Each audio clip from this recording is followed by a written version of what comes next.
2,40,000 20,000 జీతం ఉంటే ఒక 4వ తరగతి ఉద్యోగస్తులు చేరిన వాళ్ళకు నెలకి 20,000 జీతం ఉంటే ప్రభుత్వ ఉద్యోగస్తులుగా ప్రారంభ జీతము 20,000 వేసుకున్నాం. తక్కువ 20,000 వేసుకుంటే సంవత్సరానికి ఎంత?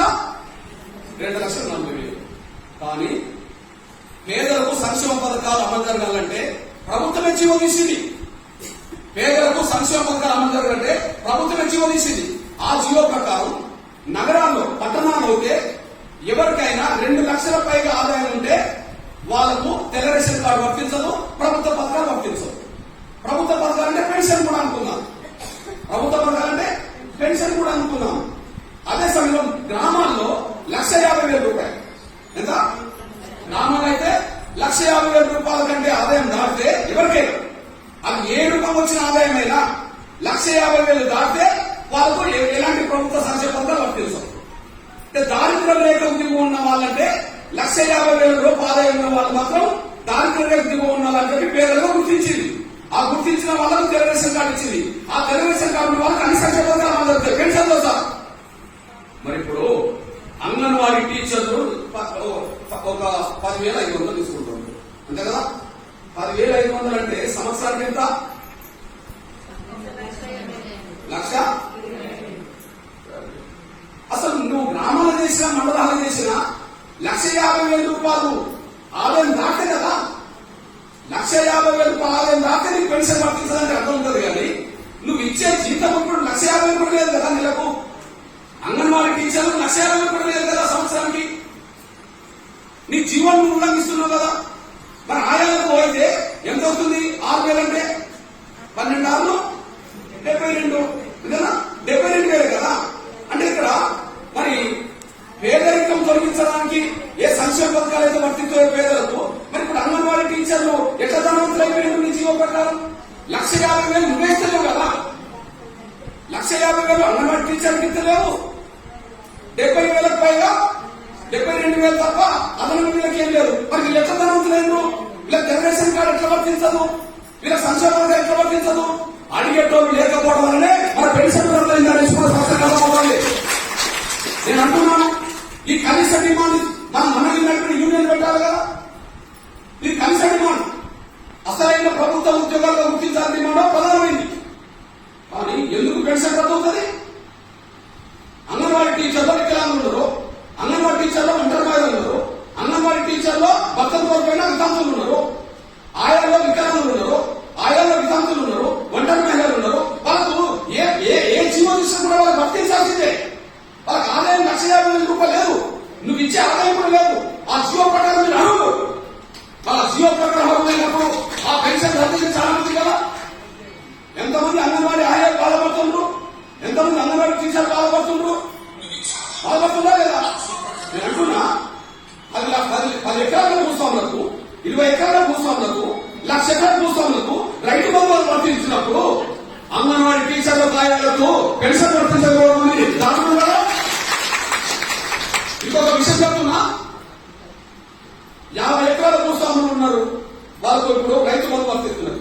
ఆ 50 ఎకరాల భూస్వాముల కుటుంబాలు వాళ్ళ ఊళ్ళో లేరు, వాళ్ళ హన్మకొండలో లేరు, వాళ్ళు వరంగల్ లేరు, వాళ్ళు హైదరాబాద్ లేరు. చాలా మంది వాళ్ళ పిల్లలు అమెరికాలో ఉన్నారు.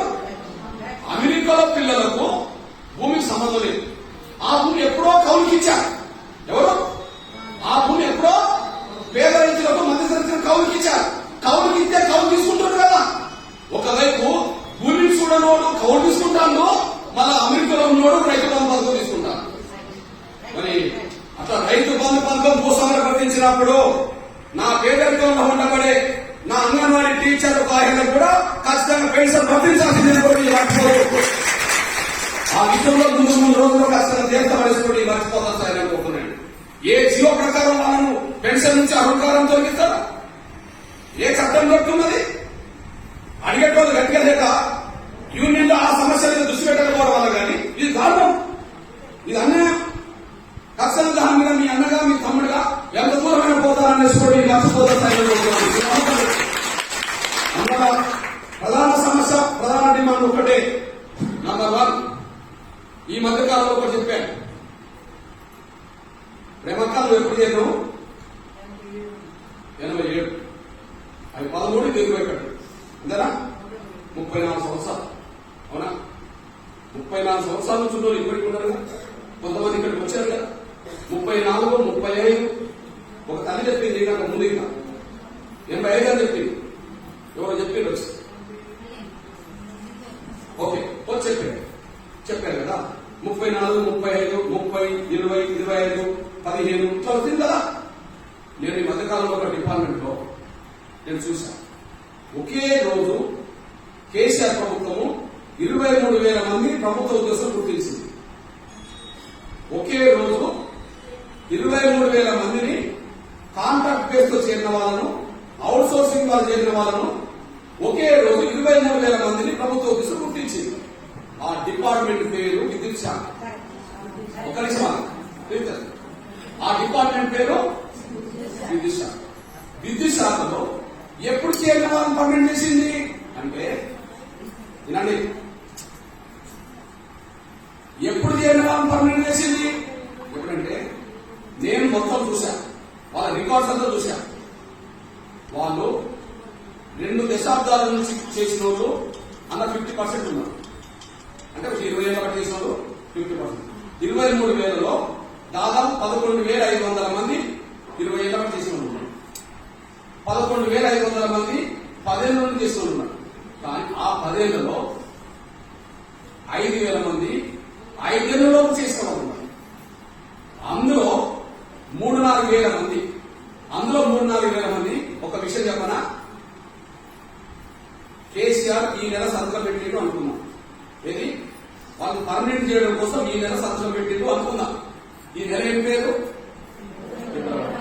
కానీ నిన్న జనవరిలో చేరిన అవుట్ సోర్సింగ్ వ్యక్తి ఎవరైతున్నారో, నిన్న జనవరిలో చేరిన కాంట్రాక్ట్ బేస్డ్ ఉద్యోగం ఎవరైతున్నారో, అదేవిధంగా నిన్న జనవరిలో చేరిన కాంట్రాక్ట్ ఉద్యోగం అవుతున్నారో, అవుట్ సోర్సింగ్ చేరిన వాళ్ళు ఎవరైతున్నారో, నిన్న చేరితే అంటే నిన్నటి నెల చేరితే, అదేవిధంగా ఇవాళ ఫిబ్రవరి నెలలో ఉన్నాము, జనవరి నెలలో చేరితే ఫిబ్రవరి నెలలో అందరితో పాటు ఆయన కూడా పర్మనెంట్ అయిపోయాడు. మన ఆయనకి ఎన్ని నెలల సర్వీస్ ఉన్నట్టు చెప్పండి? నెల. అంటే అడిగేటోళ్ళు లేకపోతే 30 సంవత్సరాలైనా మనం పర్మనెంట్ కావు. వాళ్ళకు మనసుంటే నిన్న నెల చేరినప్పుడు వాళ్ళు పర్మనెంట్ చేయవచ్చు.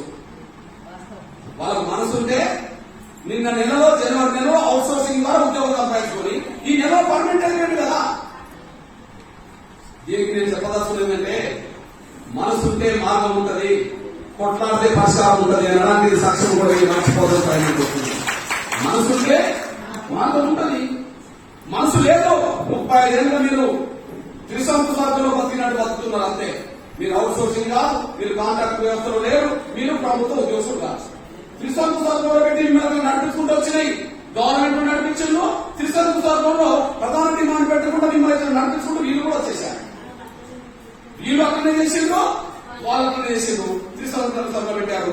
మనసుంటే మార్గం ఉంటుందన్న సాక్ష్యం విద్యుత్ శాఖలో జనవరి నెలలో కాంట్రాక్ట్ బేస్ చేసిన ఉద్యోగస్తులు వాళ్ళ ఫిబ్రవరి నెలకు వచ్చేసరికి పర్మనెంట్ అయ్యాడు అంటే, మనసుంటే మార్గం ఉంటుంది అనడానికి, పోరాటం చేస్తే కొంత పరిష్కారం దొరుకుతానికి ఇది సాక్ష్యం.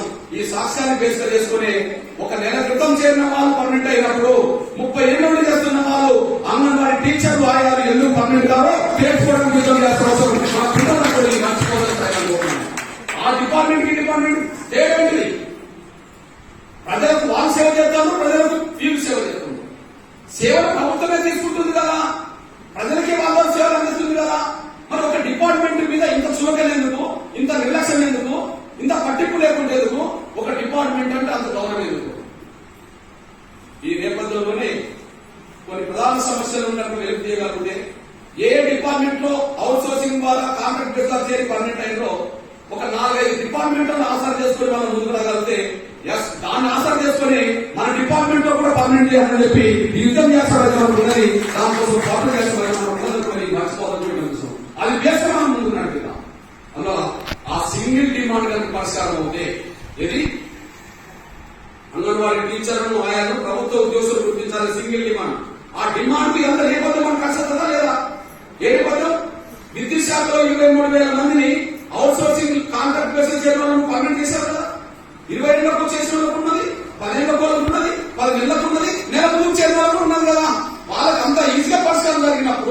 వీళ్ళకి ఎందుకు పరిష్కారం దొరకలేదు? దశాబ్దాల తరబడిన ప్రశ్నలు రేపు జవాబు చెప్పగలరు, పరిష్కారం చూడగలరు, మీరు మర్చిపోతారు అని మాట్లాడారు.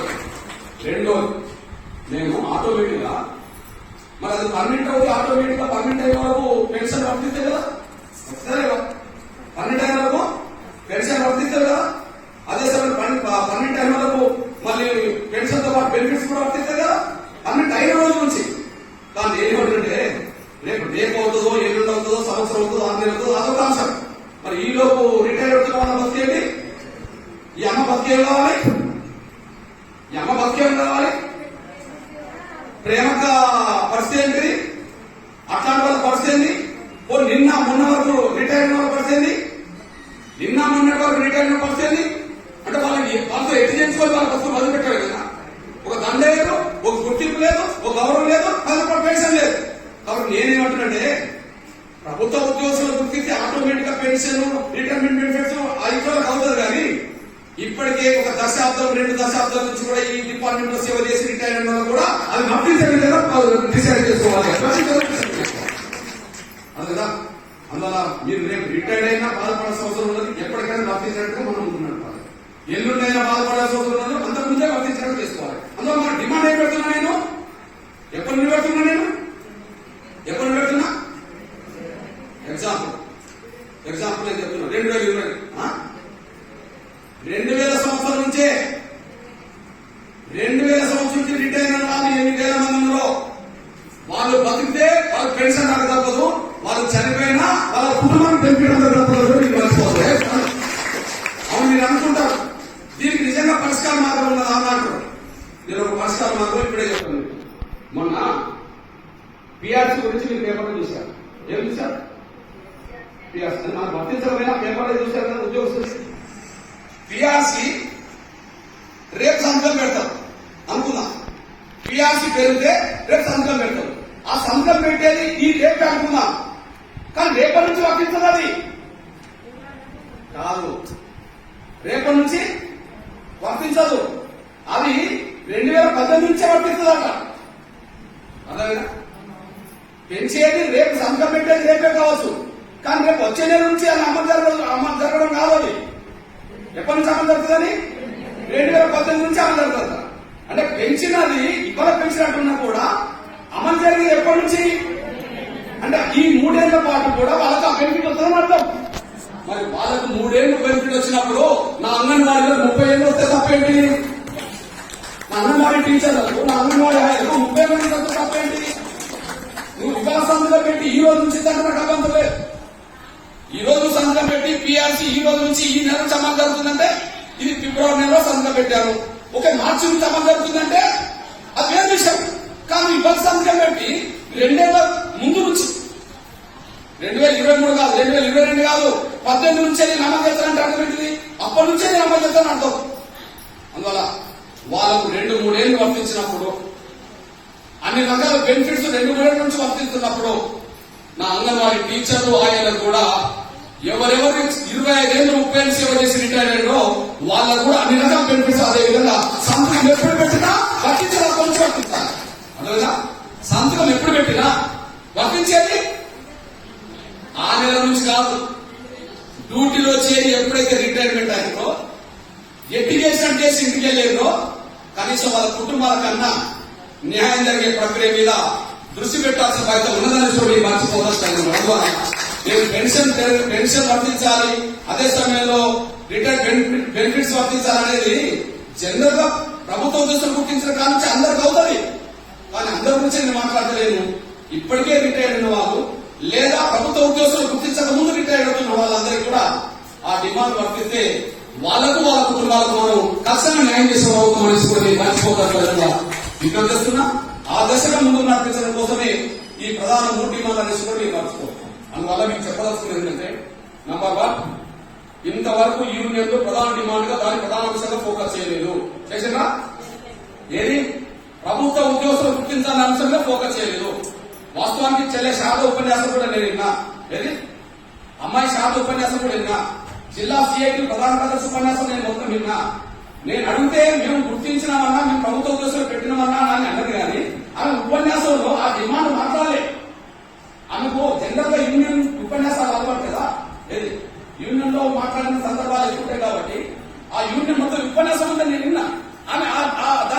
మాట్లాడలే. ఏం మాట్లాడింది?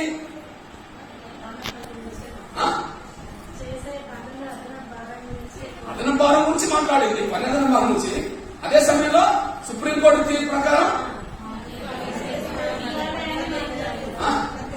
18,000 దాని గురించే మాట్లాడింది. అంటే యూనియన్ లైనే మాట్లాడింది కానీ యూనియన్ లైన్ దాటలేదు కదా. అంటే యూనియన్ లైన్ అక్కడికే ఉండదనే విషయం అర్థమైపోయింది కదా.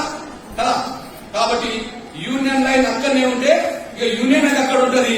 యూనియన్ లైన్ దాటనే మనతో కలిసి రావడానికి అవకాశం ఉంటుందని మీరు మర్చిపోతారని నేను సరైనగా మీరు కోరుతూ, మీరు నమ్మకం పెట్టుకొని ఉండండి, మీరు బలమైన సంకల్పంతో ఉండండి, మీరు ధైర్యంగా ఉండాలి, నమ్మకం పెట్టుకుండాలి. చాలా మంది బెదిరిస్తుంటారు, ఏది మిమ్మల్ని కాపాడేటోళ్ళు ఎవరు, మిమ్మల్ని కాపాడేటోళ్ళు ఎవరు అని చెప్పి. నేను అంటున్నా, ఇక్కడ ఉన్న సిఐటి కంటే సీపీఎం కంటే ఎంఆర్ఎస్ ఎంఎస్సీ వాళ్ళకి జోలికి ఎవరు వాడాలంటే ఈ జోలికి భయపడేటోళ్ళందరినీ భయపెడతారు.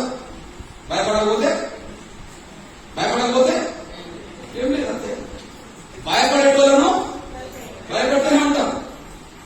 ఫోన్లు చేస్తే చాలా మంది భయపడే ఇంట్లో ఉన్నారు. వాళ్ళ కోసం కూడా వాళ్ళు ఏం చేసుకోవాలి, సమాజానికి వాళ్ళు ఏం చేస్తారు? భయపడిన వాళ్ళు కొంత ఇక్కడికి వచ్చారు కదా, కొంతమంది సమాచారం చేరేయడం కోసం కూడా వచ్చారు. ఒకరిద్దరు ఇక్కడ జరుగుతున్న మొత్తం పరిణామాలని సమాచారం డైరెక్ట్ ఉన్నట్టుగా చెప్పడం కోసం వచ్చారు. వాళ్ళు రావడం నేను కూడా కోరుకుంటే, ఎందుకంటే సరిగ్గా వాళ్ళకి ఇదే అన్నారు కాబట్టి, సరిగ్గా సమాచారం కూడా ఇది అందరు కాబట్టి నాకు సంతోషమే. కానీ మెజార్టీ వాళ్ళు రాకుండా కొంత అద్దుకొని పెద్ద మాత్రం చేశారు, అది కూడా స్పష్టంగా అర్థమవుతుంది. కానీ మిమ్మల్ని నేను కోరుతున్నాను, చాలా మంది అనుకుంటున్నారు నా వల్ల సాధ్యమవుతుంది, కృష్ణ సాధ్యం కాదు. నేనేమంటే, నేను 100కు 1000% మీకోసం కష్టపడతా, కానీ మీరిచ్చే మద్దతు మీరిచ్చారంటే ఈ సక్సెస్ఫుల్ ఆర్థిక తెలుసుకొని మీరు మర్చిపోతారు. మీ ఐక్యత లేకుండా, మీ బలం లేకుండా, మీ సంకల్పం లేకుండా నేను ఒక్కటిగా కొట్లాడేస్తానని చెప్పి మాత్రం మీరు కూడా భావించుకోవడం కరెక్ట్ కాదు. మీరు ఎంత శక్తిని ఇస్తారో ఆ శక్తిని ఆయుధంగా మనసారి. నాకు గుండెలతో బాధపడుతున్న పిల్లల తల్లిదండ్రులు బలమైన శక్తిని ఇచ్చారు. వాడు దేశం లెక్కలేని ఆర్మీస్ పత్రిక కూడా వచ్చింది. నాకు కాలు లేని, చేతులు లేని, కళ్ళు లేని వికలాంగ సమాజం బలమైన శక్తిని ఇచ్చారు, లక్షల మంది వచ్చి. కాబట్టి వాళ్ళ పెన్షన్ దేశం లెక్కలేని విధంగా పెరగడానికి దారితీసే ఉద్యమం చేశారు. వృద్ధుల వికలాంగులు 10 లక్షల మంది వచ్చారు. ఎంతమంది వచ్చారు? 10 లక్షల మంది వచ్చారు. వాళ్ళు బలమైన శక్తిని ఇచ్చారు కాబట్టి 10,000 రూపాయలు పెరగకపోయినా ఇప్పుడు 2,000 రూపాయలు పెరగడానికి దారితీసింది. తెల్లరేషన్ కార్డు వాళ్ళు 1000 మంది కలిగారు కాబట్టి పెన్షన్ అంటే అర్థమైంది. నేను మీ అందరితో నేను ముందుంటామాట వాస్తవమే. ఎంఆర్ఎస్ శ్రేణులన్నీ మీకు అండ నిలబడతాయి వాస్తవమే. కానీ మీరు ఎంత బలం ఇస్తే దాని అంత ఆయుధం మారుస్తా, ఎంత బలమైన ఆయుధం మారితే అది సక్సెస్ కావడానికి నాలుగు ఉంటుంది. మర్చిపోవచ్చు. మీ బలమే, మీ ఐక్యతే, మీ ధైర్యమే మిమ్మల్ని లక్ష్యాన్ని చేర్చడానికి దాని. కానీ కృష్ణ మార్గాన్ని ఒక్కడు చేసి పెడతారనుకుంటే మీరందరూ వాళ్ళ మాటలు వీళ్ళ మాటలు ఇళ్ళ కూర్చుంటే, వాళ్ళ మాటలు వీళ్ళ బెదిరింపులండి మీరు రాకుండా పోతే నేను ఒక్కరిని కొట్లాడడం వల్ల అర్థం ఉండదు, దాని పరిష్కారం కూడా ఉండదు. మీకు చేయాలనే సంకల్పం ఉన్నది. ఎందుకున్నదంటే నేను చూసుకుంటూ వస్తున్నాను కదా. ఒక మాట చెప్పాలంటే, ఇంతకాలం మీతో ఇది చేసుకుంటారు. నేను ఇప్పుడు అర్థం చేసుకున్నది ఏంటంటే, నిజంగా గౌరవం కూడా లేదంటే మాట చెల్లాను, అమ్మాయి కూడా గౌరవం కూడా లేదు. అసలు డిపార్ట్మెంట్ విధానమే మార్చాలి. ఏది మీ దగ్గర ఉండేది ఎన్ని కుర్చీలు ఉంటాయి అన్నారు టీచర్? ఓకే అనుకున్నా, ఒకటి ఉన్నదనుకున్నా. ఆ ఒకటి పిల్లలు ఉన్నప్పుడు మీరు కూర్చుంటారు. మీ ఆఫీసులో వస్తే మీరు పిల్లలతో కూర్చోాల్సింది కదా డిపార్ట్మెంట్. కాబట్టి మీ గౌరవాన్ని కాపాడడం కోసం అసలు డిపార్ట్మెంట్ లో జరిగే విధానాన్ని మార్చాల్సిన బాధ్యత ఉన్నది. అక్కడ కష్టంగా 2-3 కుర్చీలు ఆఫీసర్లే వాడాలి. అంతే, 2-3 కుర్చీలు ఆఫీసర్లు ఉండాలి, టేబుల్ ఆఫీసర్లు ఉండాలి, 2-3 కుర్చీలు ఆఫీసర్లు ఉండాలి. మీరు కూర్చొని అది చేయాలా? మీ పై ఆఫీసర్లు వచ్చినప్పుడు వాళ్ళు కూర్చున్నప్పుడు ఎదురుగా కుర్చీలో కూర్చొని మీరు రిపోర్ట్ ఇవ్వాల్సిందే తప్ప కింద కూర్చోవలసిన అవసరం లేదని కూడా మీరు మర్చిపోతున్నారు. కింద కూర్చోవలసిన అవును, మీ పై ఆఫీసర్లు ఎవరు? సూపర్వైజర్లు సిడిపి వాళ్ళ దగ్గరికి పోయినప్పుడు కింద కూర్చుంటారా? సిడిపి వాళ్ళు పీడి దగ్గర పోయినప్పుడు కింద కూర్చుంటారా? పీడి వాళ్ళు డైరెక్టర్ దగ్గర కింద కూర్చుంటారా? మీరెందుకు కూర్చోవాలి? కాబట్టి అంగన్వాడీ టీచర్లకు, ఆయాలకు నాకు అర్థమైంది ఏంటంటే, గుర్తింపు లేదు, గౌరవం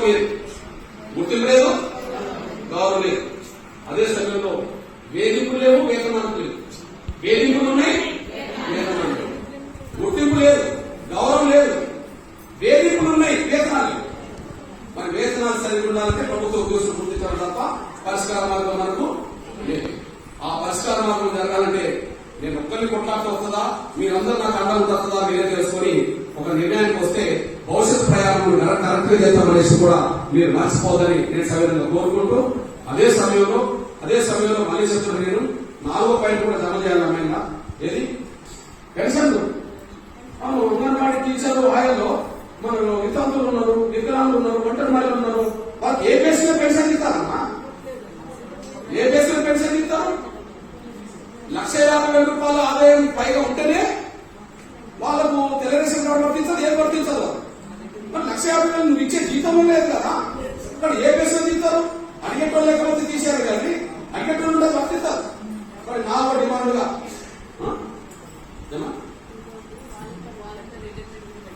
రైట్ ఓకే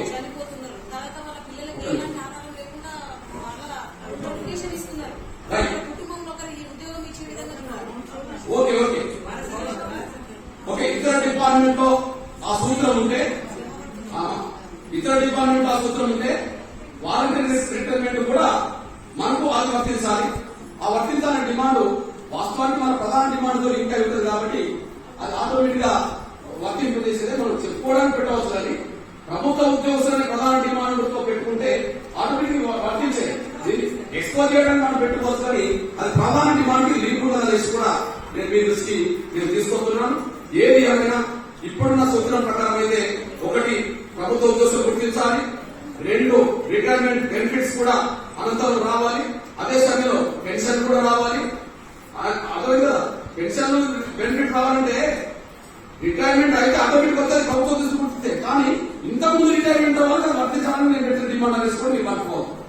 అది తర్వాత ఖచ్చితంగా ఆదాయం 1,50,000 లేనప్పుడు 2 లక్షలు లేనప్పుడు ఈ పెన్షన్ రద్దు చేయడం అనేది అది కరెక్ట్ కాదు. దాన్ని పునరుద్ధరించాలనే డిమాండ్ తో మనం ముందుకెళ్తామనేసి కూడా మీరు మర్చిపోద్దని నేను సవినంగా మిమ్మల్ని కోరుతూ దీన్ని ముందుకు నడిపించే విధంగా హైదరాబాద్ లో మరొక సెమినార్ ను మనం రాష్ట్ర స్థాయిలో పెట్టుకుని మొత్తం అంగన్వాడీ సెంటర్లు ఎన్ని ఉన్నాయమ్మా మొత్తం తెలంగాణ రాష్ట్రంలో 33 జిల్లాలో 33 జిల్లాలో ఎన్ని ప్రాజెక్టులు ఉన్నాయో 16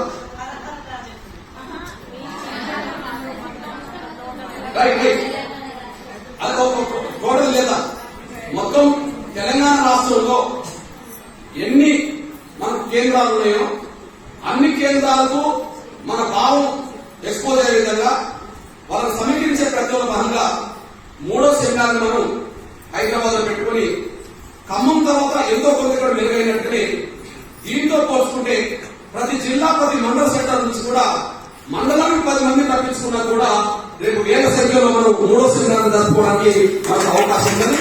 ఆ 3వ సెమినార్ చేపలు చేసుకునే నాటికి ప్రభుత్వం ఏం కథలు చేస్తుందో, యూనియన్ ఏమేమి మాట్లాడతాయో వీటన్నిటి మీద కూడా మా ఊళ్ళు భయపడుతున్నారు. ఇది వాస్తవం. అయితే మీ నుండి మా మీద సహాయం ఏం కోరుకుంటున్నామంటే మన ఎంఆర్ చేస్తున్నారు. ప్రతి ఊళ్ళో 33 జిల్లాలలో ఉన్నారు కాబట్టి ప్రతి గ్రామంలో అంగన్వాడీ టీచర్స్ ఉన్నారు. వాళ్ళని కొంచెం మొబిలైజేషన్ చేయాలని మా రిక్వెస్ట్. మొత్తం 32,000 మంది టీచర్లు మన ఆయాలు ఉంటున్నారు. ఓకే అయితే నేనేమంటున్నానే కష్టంగా మీకు అండగా మిమ్మల్ని సమీకరించడానికి ఏదైనా లోకల్లో మీకు ఏదైనా అదనపు సమస్యలు ఎవరైనా తీసుకొచ్చి ఇబ్బంది పడితే మీకు అండ నిలబడడానికి రాష్ట్ర స్థాయిలో, జిల్లా స్థాయిలో, మండల స్థాయిలో కూడా ఎంఆర్ఎస్ వాళ్ళను మీకు సమన్వయపరచాలని మీకు అందరికి అందుబాటులో పెట్టామనేసి కూడా ఒక్కొక్కరు అందుబాటులో పెట్టడం అది మీకు సమీకరించడానికి ఉపయోగపడుతుంది, మీ సమస్యలకు ఉపయోగపడుతుంది, మీకు సందర్భాలకు ఉపయోగపడుతుంది, అన్నింటిలో మీకు అండగా నిలబడడానికి ఉపయోగపడుతుంది. దాన్ని దృష్టి పెట్టుకుని కూడా కార్యక్రమం తీసుకుందామనేసి కూడా మీరు మర్చిపోతాను విజ్ఞప్తి చేస్తూ రేపు మళ్ళా సెమినార్ ఇవాళ 8వ తారీఖు 7వ తారీఖు మళ్ళీ 14 రోజులు అంటే 21వ తారీఖు మార్చి పెట్టాం. ఓకే ఓకే అట్లా అనుకుంటే మార్చి 1వ వారం సండే. ఓకే ఇవాళ 1వ వారం అనుకుందాం.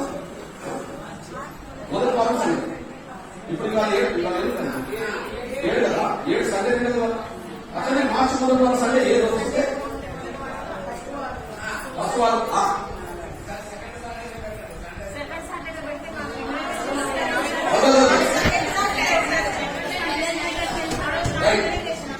మొదటి వారం